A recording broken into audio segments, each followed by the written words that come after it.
আগামী 12ই জানুয়ারি আমাদের ভারপ্রাপ্ত চেয়ারম্যান, দলের ভারপ্রাপ্ত চেয়ারম্যান জনাব তারেক রহমান দীর্ঘদিন পর উনি উত্তরবঙ্গে আসবেন। উনি মেইনলি আবু সাইদ 2 আগস্টের যে শহীদ, শহীদ আবু সাইদের কবর জিয়ারত করবেন।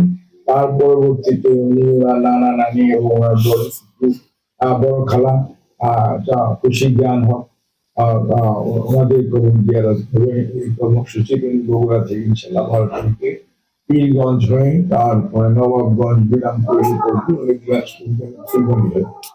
আমরা আশা করি যে ওই দিন, যেহেতু নবাবগঞ্জে ওই দিন আবার আমাদের দেশনেত্রী বেগম খালেদা জিয়ার জন্য দোয়া মাহফিল আছে, বিরামপুর আমাদের দোয়া মাহফিল। আমরা খুবই আশাবাদী ইনশাআল্লাহ উনি ওই দিন আমাদের দোয়া মাহফিলে যে শরীক হবেন। এবং যেহেতু জনাব তারেক রহমান বাংলাদেশ জাতীয়তাবাদী দলে সত্যিকার অর্থে কান্ডারি, কাজেই দলের নেতা কর্মীদের মানে আপনার ব্যাপক উপস্থিতি, শুধু আর সাধারণ মানুষের ব্যাপক উপস্থিতি হবে বলে আমরা মনে করি। উনি সবচেয়ে জনপ্রিয় নেতা এই মুহূর্তে। কাজেই ওনার এই জনপ্রিয়তা গত 25শে ডিসেম্বর আপনারা দেখেছেন। ইনশাআল্লাহ এই নবাবগঞ্জ আপনার কাজদহ ব্রিজ থেকে নবাবগঞ্জ শুরু, ওখান থেকে আপনার একদম পল্লী বিদ্যুৎ পর্যন্ত আমাদের দিনাজপুর 6 অঞ্চল।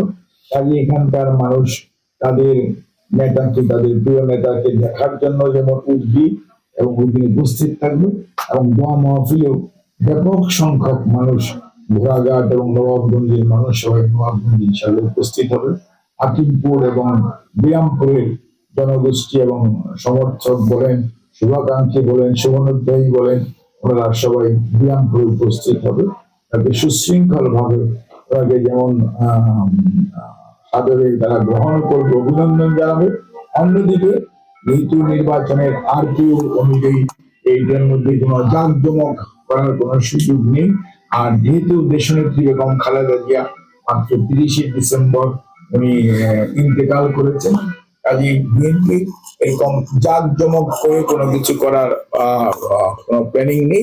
বাট আন্তরিকতার দিক থেকে এটা হবে অত্যন্ত আন্তরিক একটি অভ্যর্থনা, এবং সেখানে দেশনেত্রী বেগম খালেদা জিয়ার জন্য মহান রাব্বুল আলামিনের কাছে দোয়া করা হবে। উনি দোয়াতে শরীক হবেন, এবং দেশনেত্রীর দোয়ার শরীক যেমন নবাবগঞ্জে হবে, বিরামপুরে হবে। এবং সেজন্য আমাদের নেতা কর্মীরা তারা তাদের সাধ্যমতো যে প্রস্তুতি নেওয়া দরকার, আমাদের জাতীয়তাবাদী দলের নবাবগঞ্জ ইউনিট এবং ঘোড়াঘাট উপজেলা পৌরসভা ইউনিট এবং বিরামপুর উপজেলা পৌরসভা এবং হাকিমপুর উপজেলা পৌরসভা ইউনিট, তারা তাদের নেতা কর্মীদেরকে নিয়ে নিরলস ভাবে তাদের কার্যক্রম পরিচালনা করছে। ইনশাল্লাহ 12ই জানুয়ারি আপনারা, আমি এখনই বলতে চাই না, ওই দিন আপনারা দেখেই বুঝতে পারবেন যে নবাবগঞ্জ এবং বিরামপুর, হাকিমপুর, ঘোড়াঘাটের জনগণ কতটুকু তাদের প্রিয় নেতাকে গ্রহণ করার জন্য, বরণ করার জন্য এবং সর্বোপরি দেশনেত্রীর